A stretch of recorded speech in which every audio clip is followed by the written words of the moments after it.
So I'm Filippo. I'm the audio, I'm the audio lead or the head of audio. I don't remember it. We changed it a couple of times. So I'm the guy responsible for what you hear in the game, let's say. With Filippo, whom we work with since, I guess now, nearly 10 years or something. We did a project and it was really fun. We did something very strange and made some very strange music, and we were not sure in the first place if he's like a genius or if he's just doing random stuff, but he's more the genius. So from that moment on, we continued to do every project. So we have a very close relationship, and he kind of also can like read my mind when it comes to music. And I have also a background as a musician. Well, it's a lot of I call it soul searching in a way for each project, especially considering the instruments and the stylistic direction that we want to take. There's quite a bit of research going on before. I would say for Desperados specifically, it took more than a month to really lock down what we wanted to have in terms of sound and instrumentation, and in how much we wanted to dare play with the Western genre.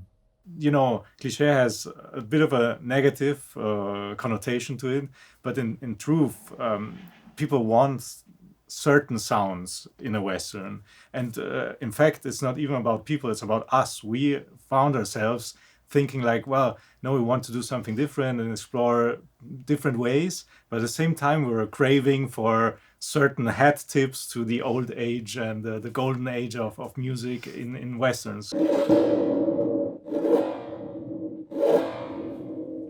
concept was that we kind of wanted to do something new and something old and mix those things. So it was important that we get those like classic Western 70s sounds and guitars, electric guitars in it, but we also wanted to have something like real modern. So there's also like subtle synthesizer elements and stuff, and some like more kicking bass drums. Being able to have the courage to say, okay, let's just put in a hurdy-gurdy, or let's put in much more synthesizer than, not just a subtle synthesizer that somebody could say, oh, maybe it's like somebody falling on a guitar, so it's cool for Western or whatever, but something that's really iconic to the game. So in the river level, we meet Isabel Mo for the first time, and there's a moment where the hurdy-gurdy is really prominent.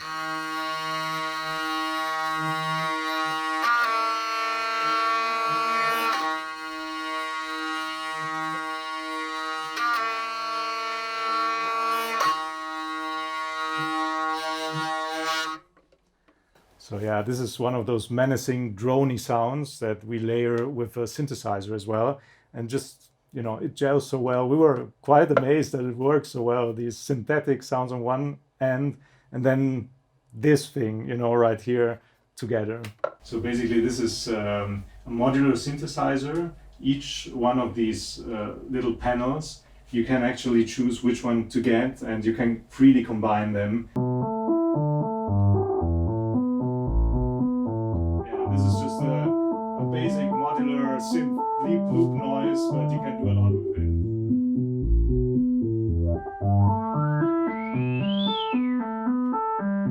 Kate always has this more upbeat and very energetic kind of sound, also with the fiddle, which is her instrument of choice.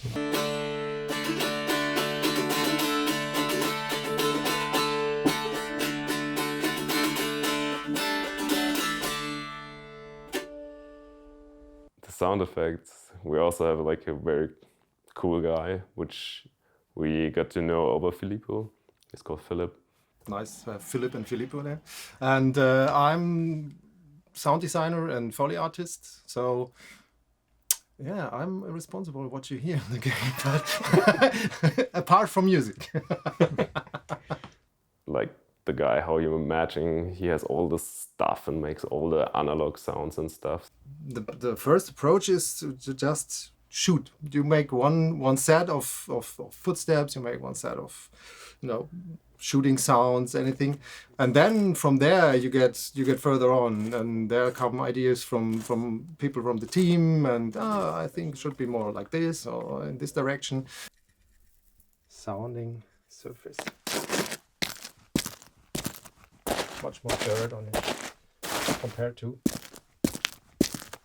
See, for Cooper it was in main it was the leathery jacket, and to give it to add some body, I have some old jeans, something like that. And because he has a belt with some gear on it and weapons, comes together to his walking style. It's like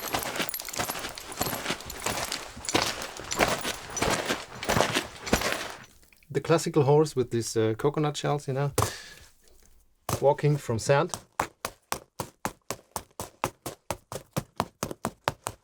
And speeding up to hard rock.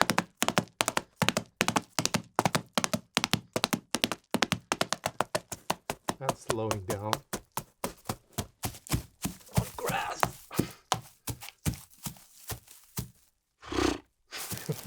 We have 5 characters, and each one has its like signature connotation to the normal footsteps sound. So like for Cooper you have the spurs, and Kate has some necklace clinching around every time that she moves, and so on. So you have like one signature bit for every character, and I chose them by my taste, to be honest. And I think that's very important because the game has we are always pretty far away from the happenings, so it's always very tiny, and the sound can be one thing where you can cheat the player and give him a lot of detail that you never would hear on that distance. But it's very important because sound triggers emotion and stuff very heavily. So that's a very important tool for us, to having good sound effects in this game. We've got several themes for characters, for situations, and so on. But if we have to boil it down to just the essence, it's super simple. It's really just these 3 notes. And I really wanted to have 3 notes that always stick out and that always catch the ear somehow of the player.